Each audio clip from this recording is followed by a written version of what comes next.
Are you getting bored by reading some books again and again? So, do you want to learn something new by the way of physics? Then you are at the right place. Hello, viewers. Welcome to Physics J channel. Let's enlighten the world.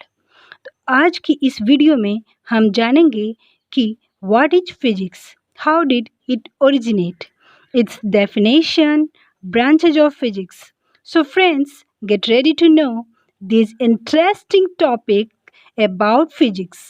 हम हमेशा ही अपने आसपास की दुनिया में घटने वाले प्रत्येक घटनाक्रम में कब, कहाँ, कैसे और क्यों जैसे सवालों के जवाब जानने की कोशिश में लगे रहते हैं.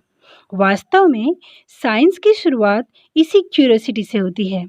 जैसे कि आप जिज्ञासा को ही देख लीजिए.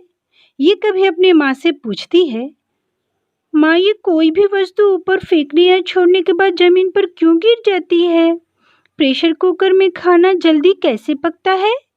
दूध से दही कैसे बन जाता है? बर्ड्स आसमान में कैसे उड़ती हैं? तो उसकी माँ अपनी बेटी से बोलती है, बेटा मुझे तो नहीं पता, ये सब तुम अपनी टीचर से क्यों नहीं पूछती? दूसरे दिन जिज्ञासा अपनी टीचर से सेम क्वेश्चंस पूछती है और उसकी टीचर उसे समझाते हुए बताती हैं कि ये सभी सवाल हमारी आसपास की दुनिया से रिलेटेड हैं और मनुष्य हर चीज़ को जानने समझने की क्यूरियोसिटी रखता है. बट साइंस इन सभी सवालों के जवाब दे सकता है. तब जिज्ञासा का नेक्स्ट क्वेश्चन होता है, मैम ये साइंस क्या है? Science is the study of knowledge about the physical world and natural laws. नहीं समझ में आया? तो आइए समझते हैं. आखिर जिज्ञासा के साथ साथ हमें भी तो जानना है, तो वीडियो को अंत तक जरूर देखें. विज्ञान भौतिक संसार और प्राकृतिक नियमों के बारे में ज्ञान का अध्ययन है. इसकी व्युत्पत्ति लैटिन भाषा के शब्द साइंटिया से मानी जाती है, जिसका अर्थ होता है जानना, अर्थात ज्ञान प्राप्त करना. विज्ञान शब्द का विन्यास वी प्लस ज्ञान है, अर्थात विशेष ज्ञान. यह ज्ञान अक्सर प्राकृतिक घटनाओं का ज्ञान होता है. Then we can say that the orderly and systematic knowledge based on the test of natural phenomena is called science. Branches of science: physical science, chemical science, zoological science, biological science, geological science, astronomy, space science, etc. यहाँ हम physical science की बात करेंगे. Physical science की most important branch है. इसे English में physics कहते हैं. ये वर्ड ग्रीक भाषा के शब्द फ्यूसिस से बना है, जिसका अर्थ है प्रकृति. दैट्स वाई भौतिकी मूलतः प्रकृति का ही अध्ययन है. साइंटिफिकली जो कुछ भी द्रव्य और ऊर्जा से निर्मित है वह सब प्रकृति का ही अंग है. Then we can say that physics is the branch of science in which the various forms of matter and energy and their mutual interactions are studied. भौतिकी विज्ञान की वह शाखा है जिसमें द्रव्य तथा ऊर्जा के विविध रूपों तथा उनकी अन्योन्य क्रियाओं का अध्ययन किया जाता है. इस डेफिनेशन को जानने के लिए पहले हमें मैटर और एनर्जी और उनके म्यूचुअल इंटरेक्शंस का मतलब जानना होगा. द्रव्य कोई भी वस्तु जो स्थान घेरती है तथा जिसमें द्रव्यमान होता है एवं जिसके अस्तित्व का ज्ञान हम प्रत्यक्ष अथवा परोक्ष रूप से अपनी ज्ञानेंद्रियों द्वारा कर सकते हैं, द्रव्य कहलाती है.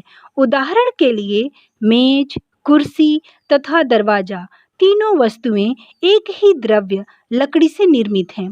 ध्यान रखिए, मेज, कुर्सी, दरवाजा द्रव्य नहीं है, वे वस्तुएं हैं, परंतु उनका निर्माण करने वाली लकड़ी एक द्रव्य है. द्रव्य के अन्य उदाहरण हैं लोहा, तांबा, वायु, जल आदि.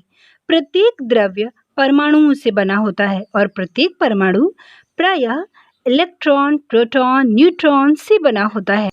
ऊर्जा वह भौतिक कारक है जिसके द्वारा कर्ता में कार्य करने की क्षमता उत्पन्न होती है. अतः किसी भी कार्य को करने के लिए ऊर्जा की आवश्यकता होती है.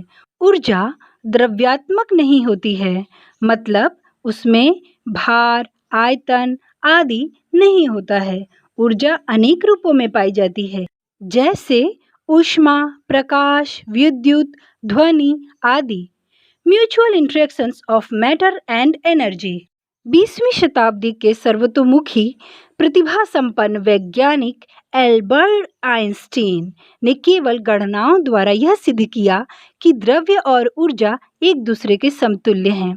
द्रव्य को ऊर्जा में और ऊर्जा को द्रव्य में बदला जा सकता है। द्रव्य वास्तव में घनीभूत ऊर्जा ही है। Matter is energy condensed. अतः द्रव्य और ऊर्जा एक दूसरे को प्रभावित करते हैं। यह प्रभावित करना ही उनकी अन्योन्य क्रिया है। किसी वस्तु को ऊष्मा ऊर्जा दी जाए तो उसमें प्रसार हो जाता है। द्रव्य ऊर्जा को अवशोषित भी कर सकता है।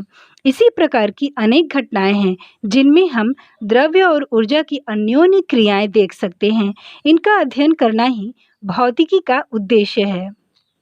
तो इन सभी बातों से हमें ये पता चलता है कि फिजिक्स हमें ये बताता है कि कोई भी चीज़ कैसे काम करती है।